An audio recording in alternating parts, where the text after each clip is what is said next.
Good day and welcome back again. Now today's soap is going to be made of leftover rice. So it's going to be a rice soap with rice in it, and I'm going to add rice milk as well.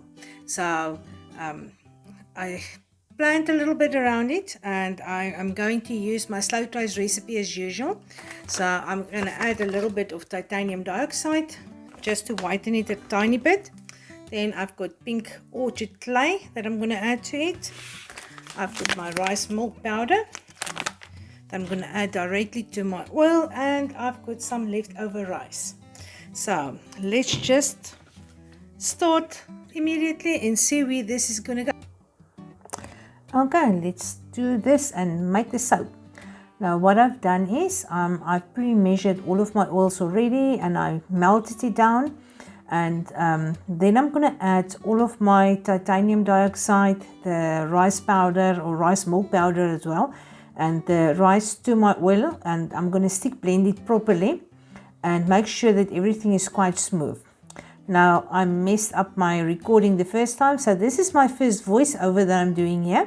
So I'm going to try to keep up and do the best that I can and not to mess this up a second time. So let's see.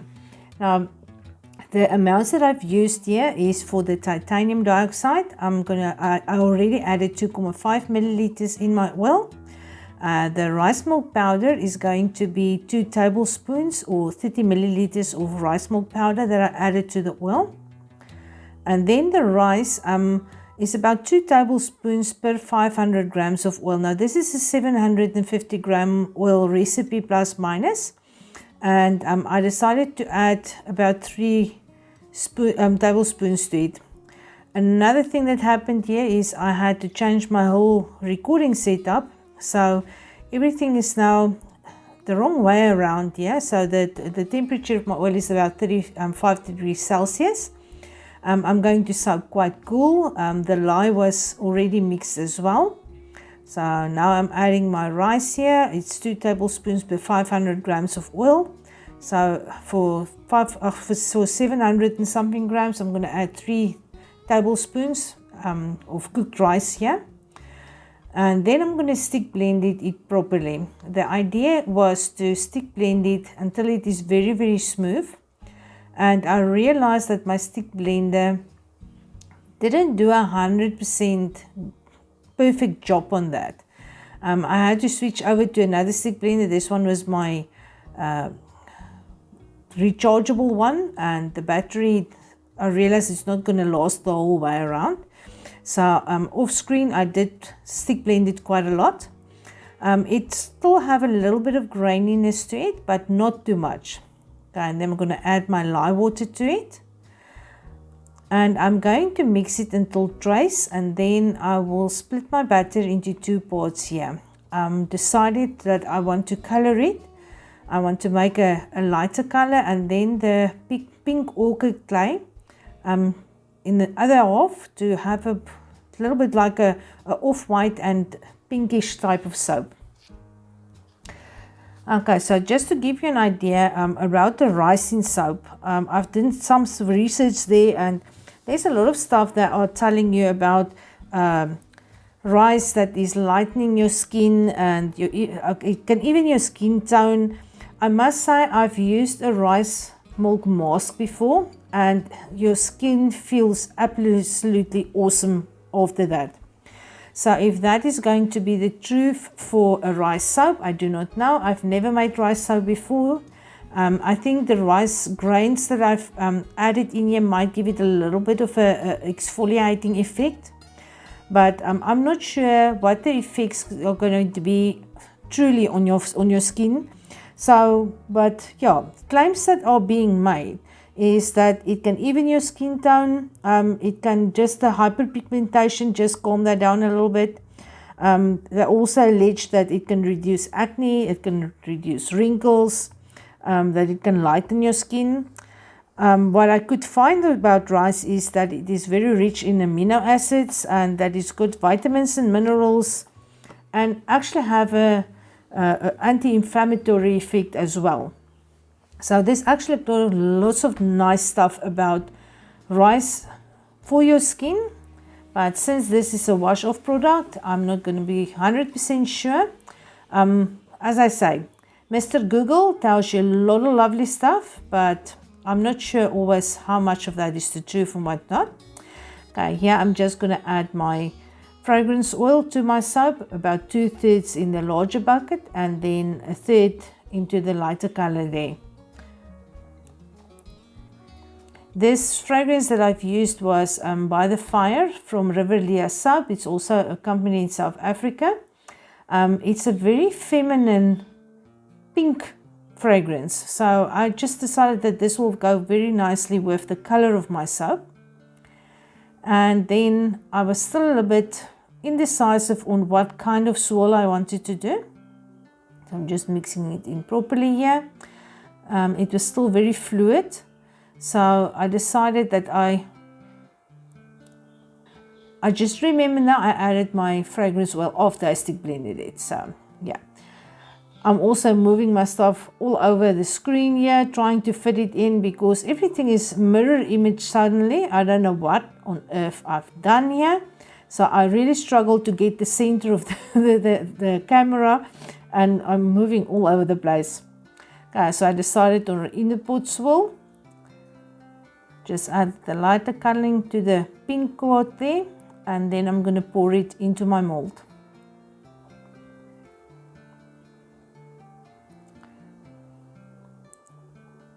As you can see here on the screen as well, the lighter colored and the pink were very close to the same color.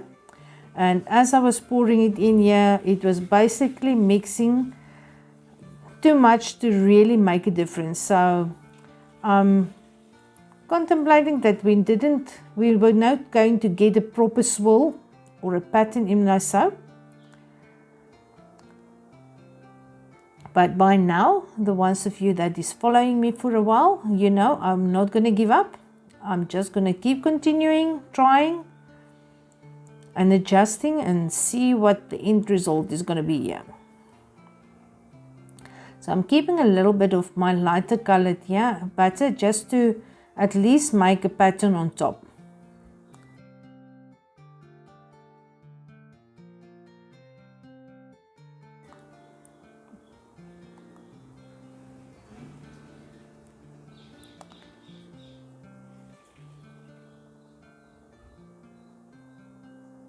And I'm going to use my skewer just to try to incorporate it here. And then I decided I want to make a swirl inside. And there again. And honestly, with hindsight now, I think that is actually the thing that destroyed the last little bit of my swirl in there. Because the little bit that was not mixed yet was now mixed properly. So learn from my mistakes. If you know that there's not going to be a very big contrast and you really do want to swirl in there, just keep yourself together. Be patient. Don't overmix the stuff like I do. Even here you can't really see a huge difference between the pink and the lighter colored. It's not really white. I'm very, very careful using titanium dioxide in my soap. Sometimes I do like to lighten things a little bit, but I really don't like the graininess that titanium dioxide can give to your soap. So I'm always moving to the lower amounts that I use in there, but you can definitely use much more than I've added here. It's just a personal preference here. So I decided to leave it for a while and just let it set up a bit so that I can texture the top there. And I'm still moving left, right, up, down, all over the place, trying to get the center of this camera here. Okay, and I've got some melt and pour roses that I've made many moons ago. I think it's more than a year back already. So I decided, you know what, I've got them, I can use them. So the purple is a little bit purple towards it. The green leaves will work quite nicely. Then I've got a very pinkish one and a little bit less pinker. It's not a shocking pink. So this one is actually quite a nice one. So I'm just planning here on the outside, just trying to get an idea what I want to do with it. Okay, and it has set up a little bit already here. So I'm just going to texture 1/2 of my mold.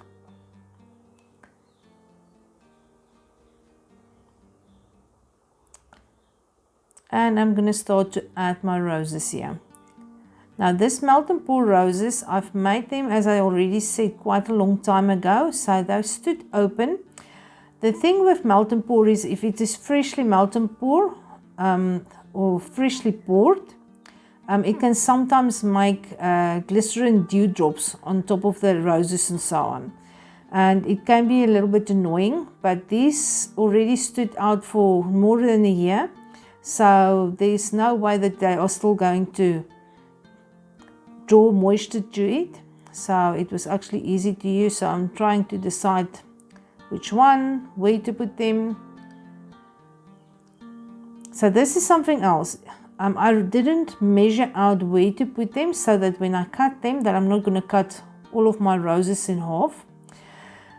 Do your planning better than I do. This is also a spur of the moment thing that I decided here, and eventually I decided, you know what, let's do the more pinkish one in here as well. On camera it doesn't look that pink, but trust me, in real life it's much more pink. So I'm just going to leave it overnight, let it set up, and then I will show you the cut. Okay, so we're back here. We can unmold the soap. I must say it did make tiny little spots on the top. I believe it might be from the little pieces of rice that actually slipped through, that didn't blend out properly. So, but it's fine, you know, this is how we learn.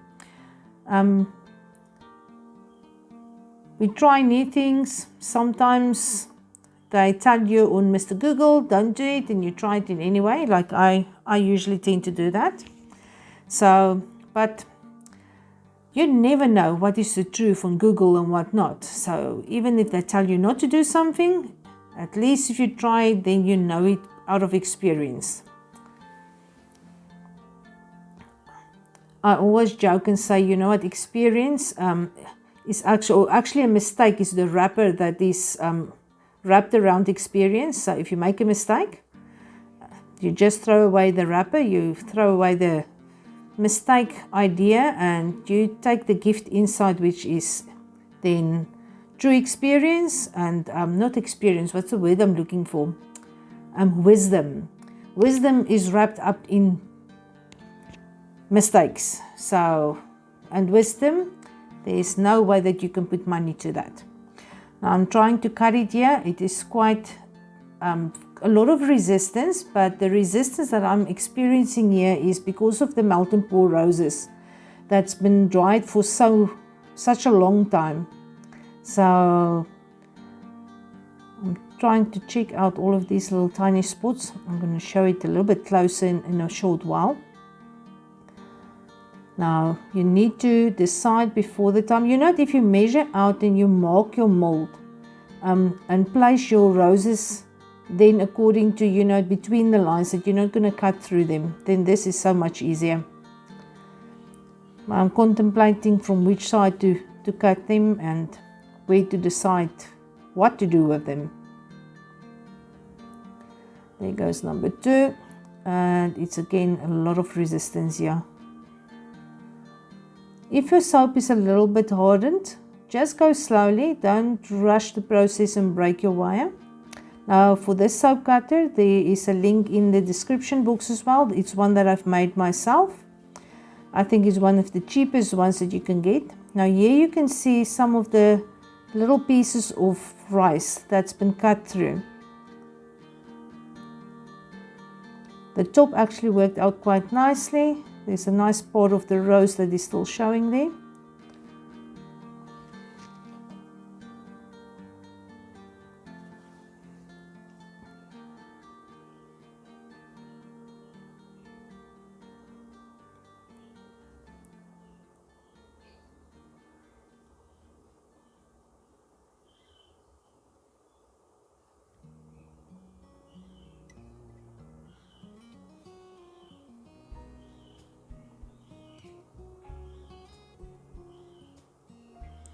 And now I must decide if I'm going to keep on cutting on the same side or if I'm going to turn the bar over. So I decided, you know what, I'm going to cut it from the other side just to see if I can keep as large a piece of the rose as possible.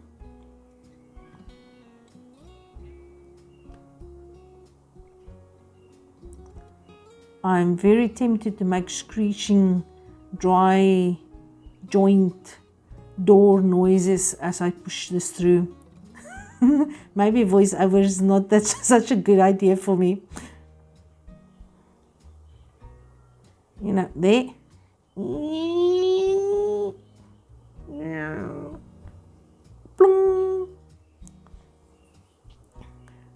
Maybe I should not give up my day job yet. Sound effects might not be the best thing for me to do. So yeah, you can see the spots there. I'm just going to try to zoom this in. You know what, soap making is easy. Making videos, not so much. Come on screen, just zoom in and focus. Focus. And there we've got it basically. Now that little dark spots are in there, that is the rice drops, and I really don't know why it's darker. For some reason I would have thought that it's going to make white spots in there, but it's a darker spot with a tiny little white halo around it. Maybe it's some of the fragrance oil that has been absorbed, and it's different from the rest of the soap. So I'm not really sure. What I'm going to do is I'm going to update this video for you guys if there's anything weird going on. So if it make red and orange spots or do something completely weirdly, I will definitely put it in the description box and also leave a message on it. So you can, if this is about 3 weeks after I've released the video and there's nothing in there, then you know, no problem. So I just want to say thank you and all the best until I see you guys next time again. Bye.